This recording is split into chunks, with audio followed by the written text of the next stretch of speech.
I am at the foot of the Berlaymont building, the headquarters of the European Commission, the place where I have been for 23 days in Brussels, a place where I have been protesting with my hunger strike for 48 days against the genocide in Gaza, against the inaction of the European leaders on the genocide in Gaza. 2 days ago, I ended my hunger strike, and I decided that I should make a final act of protest, a culmination of my hunger strike, writing an open letter to the President of the European Commission, to Ursula von der Leyen. This open letter has been wrote and has been sent to the President of the European Commission through registered mail. And I want to read this letter to you because I think the world needs to know what has been my protest here during 48 days of hunger strike. In this letter, I am saying, Madam President of the European Commission, as a European citizen who just 2 days ago ended a 48-day hunger strike in protest at the inaction of the European authorities in the face of the genocide in Gaza, I feel I have the right and the duty to address you in an open letter, which is intended to be my final public statement in this campaign. After declaring myself on hunger strike for Gaza at the Peace Palace in The Hague, where at the same time, on the same day, I was honored for my research work in social sciences, I spent 23 days in Brussels trying to find a way to influence you, the authorities of the European Union. My goal was for you to take urgent and decisive action against the government of Israeli Prime Minister Benjamin Netanyahu in an attempt to stop the genocide in Gaza. But as is evident, not only have I failed to achieve my initial goal, but I have not even managed to arouse your interest in it at the Commission. Only two Dutch members of the European Parliament, Tina Kastrik and Catarina Vieira, took an interest in my protest and offered to meet with me at the European Parliament. But don't think I am naive. I knew perfectly well beforehand that unless I got the attention and coverage of the media, you weren't going to pay the slightest attention to me. It will be needed to take a look at representative democracies so that they develop more avenues for citizen participation. I knew that you would not pay attention to me because, as I already pointed out to your first Vice President, Ms. Teresa Rivera, in a meeting with her in Madrid in September 2021, you are more concerned with the markets and economic powers than with the people who voted for you. Because if you were paying attention to the people who voted for you, you would note that most of European people condemn the genocide being perpetrated in Gaza. And you would have acted accordingly months ago. According to polls, some of them certainly recent, for example, Eurotrack, May 2025, a social majority in Europe considers what is happening in Gaza to be genocide. And studies indicate that this sentiment is largely shared by voters on both the left and the right. That being the case, why do you not act accordingly? What is stopping you from demanding that human rights be respected? Rights that the European Union committed to defending and upholding in its own constitution, in the preamble of the Charter of Fundamental Rights of the European Union, year 2000, and in the Treaty of Lisbon, year 2007. You don't need to answer me. I can tell you myself. What is holding you back are the economic lobbies close to Zionism, as well as the current emperor of the United States of America.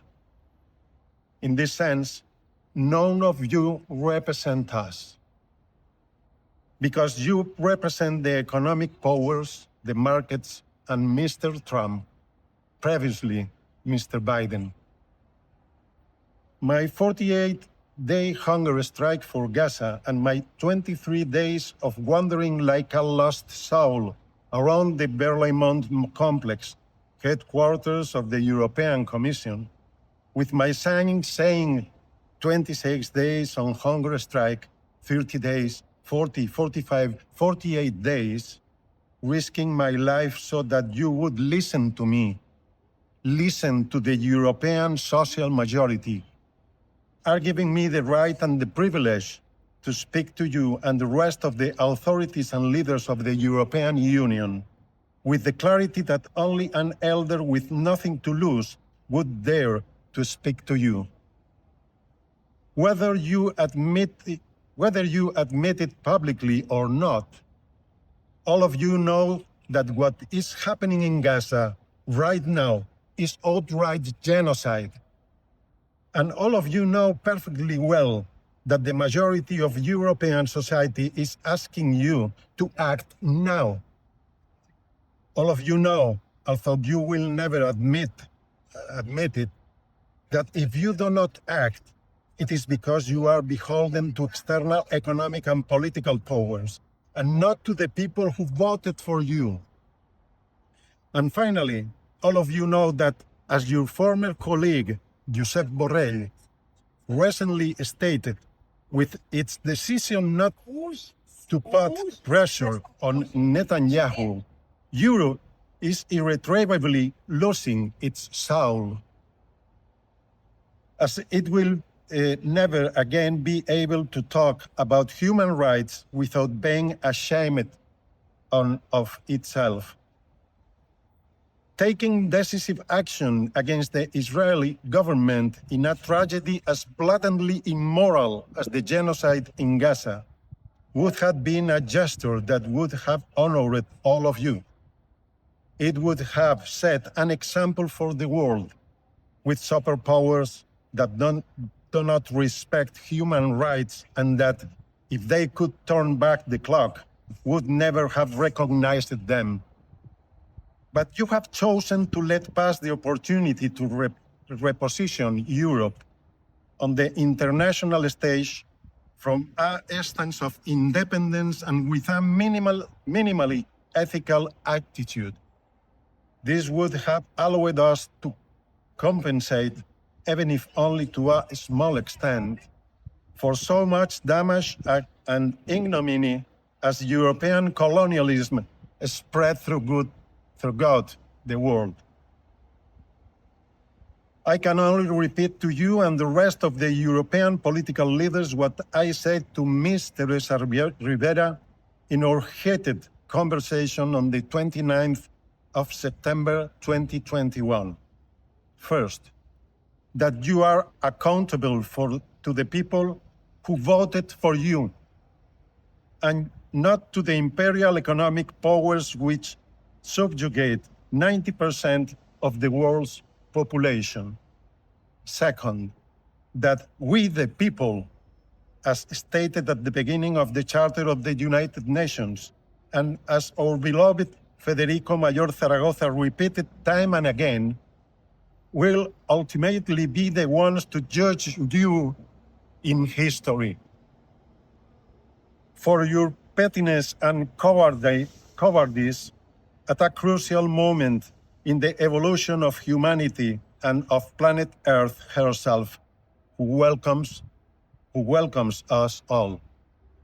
Third, and don't feel like you are being treated unfairly if one day we charge you with genocide before the International Court of Justice in The Hague, either for not taking action in Gaza, for your indirect complicity in this tragedy, as set out in the Article 3 of the Convention, or for your direct contribution to it in some cases, or for delaying decisions that you knew you had to make in the face of climate change.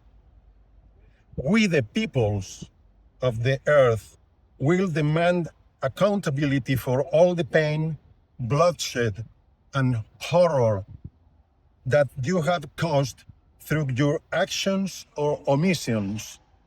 Accountability, a term enshrined by those same economic powers which enslave the world's population through the precariat and to which you obey above the dictate of your own conscience. If my words seem harsh, Madam President, take comfort in the fact that this is nothing compared to what the people in Gaza are going through. When NGOs with expertise in tragedies and disasters say that have never seen hell like the one in Gaza, I leave it to your conscience to make decisions once and for all and defend human rights against the psychopaths who are ravaging us in Gaza and around the world. Only then would I cease to feel ashamed of being European. Although I, at least, when the not too distant day to my death arrives, will have a peaceful conscience, knowing that I did everything in my power and with my own life to try to get you to change course. Sincerely, Grian A. Kutanda, PhD. This is my open letter to the President of the European Commission and European leaders at the end of my 48-day hunger strike. And if we have a response from the President of the European Commission, we will know. Meanwhile, thank you for following us and have a nice day.